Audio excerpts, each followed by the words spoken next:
Greetings, everybody. If you're new to the channel, please like, subscribe, and share. And today, I am your host, Scott, with Just a Normie.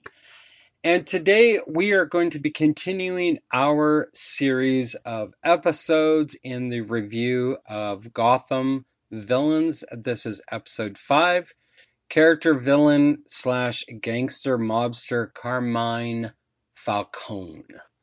And if you're new and you don't know what this series is about, we are doing a compare and contrast of the villains from the TV show Gotham, and we're doing a contrast of how they roll out with regards to their comic book counterpart.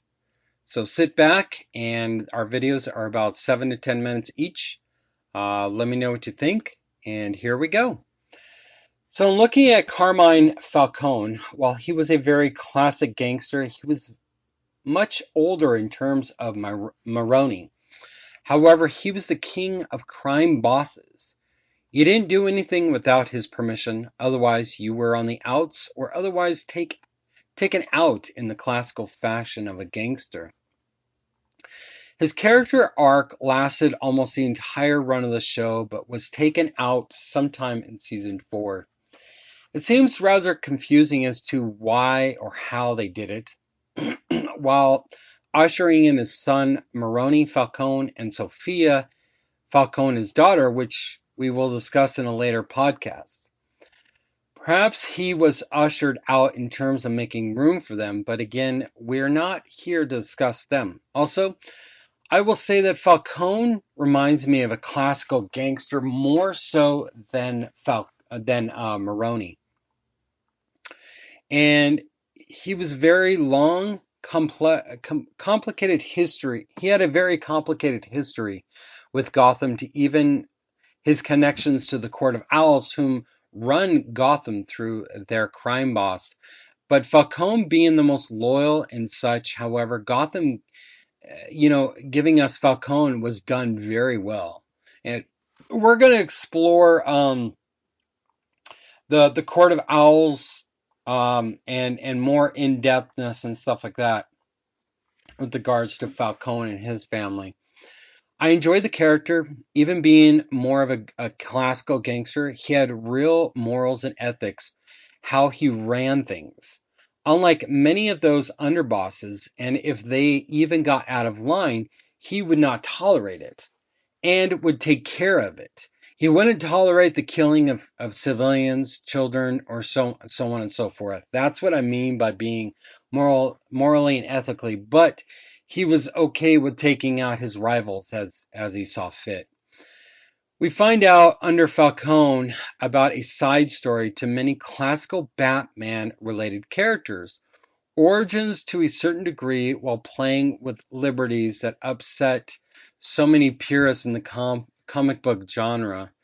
However, I can respect that, and while I am doing reviews of such things, I recognize that. Falcone being the classic gangster, more so than Maroni, or in this way, perhaps even a mobster, he was the main antagonist in the first season. To having the arch rival situation with Maroni, the only real threat. Other more notable villains were using their influence and being an insider to Falcone would also undo him later in the show and in the evolution of the TV show Gotham.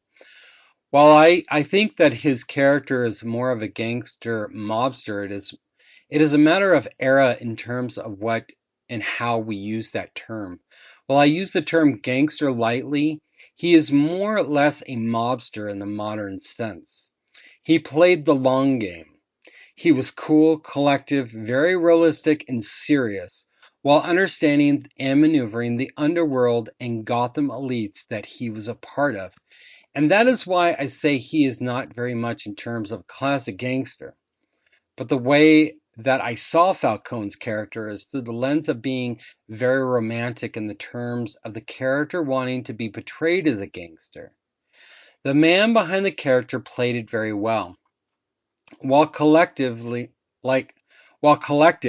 he projected his power in a very smart and intelligent way, instead of a messy, bloody one and stuff. He always wanted to find compromise and stuff and not have a gang war. While also being tough and commanding, sometimes needing to show that he can be ruthless if someone attempted to think he was anything but, and portrayed it well, and it came across like that in the show. To even the Fish Mooney character trying to outmaneuver him only to learn how tough he really was, you know? While family was important to Falcone, we never really seen them all or partial. He also had and understood the deadly and dirtiness of Gotham. And that's why I state he's very complex character and stuff. And that's what I like about Falcone.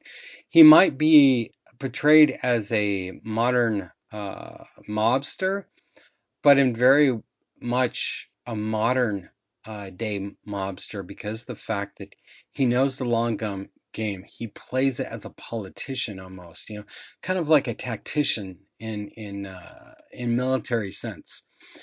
In what Falcone saw in himself as good for the city of Gotham, he was a necessary evil. Without him, the city would explode in chaos, which we would later see as the seasons went on. When Falcone was forced in early retirement, but still pulling strings from afar, and ultimately killed later on in the run of the show. So, like I said, the character Falcone, while being a classical mobster, he was very much a pragmatist and a very smart tactician. In regards to its comic book counterpart, the counterpart for the comic book, created by Frank Miller and David Mazzucchelli, first appearance in Batman 405, appears in 84 issues. The generational mobster, basically inheriting from his father Vince Falcone, was Gotham's most powerful mafia boss in the time leading up to and during Batman's first year as the Bat in the Cowl. His corruption extended into the Gotham's police department and was one of Batman's first targets to bring down.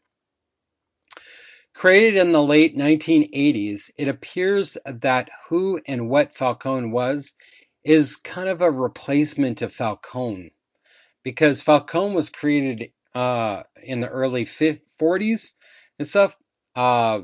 Falcone was created in the 40 to 45 years later and stuff. Overall, the Falcone character is something more of a recent in terms of the era of what some have seen in a more classical time of comics, and more of the interesting characters. But the in-depth of what we saw in the TV show versus what I've seen to the counterpart, I got some questions to why it was really created. I understand why it was created, but on the other hand, I'm not too sure why he was created. Not much is known, but I have heard that Frank Miller is a rather popular individual in re-imaging or giving a different account when it comes to the underworld that is Gotham and Batman. And I have deep respect for those that have this creative eye and how they can go about it and stuff. And the way that Frank Miller introduced Falcone and the family Falcone and all that, I think that he did pretty well. I'm not too against how he went about it. I think that the character on Gotham TV show was far more fleshed out. And so I read up as much as I could on the Carmine Falcone counterpart in the comic books and stuff, but I couldn't find a lot of in-depth fleshing out. And maybe that's more in the comic books themselves, but I'm not going to go out and buy a comic book just to do a review of it and stuff like that. But I did go to a lot of reputable comic book sites look at some other opinions and stuff like that too when I prepared to make this video. So, but we're coming up on 10 minutes. If you like the episode, let me know what you think. Your thoughts are down below about Carmine Falcone, from the Frank Miller version of him to the TV show Gotham version. You've heard my opinion. You know I'm not a comic book guy, but I wanted to do some episodes. It will air every day at probably every other Wednesday at 3 a.m. PST and stuff. I try and set my videos up to roll out and stuff. I put them up a week before and have them drop when they are. So I hope you enjoyed this series.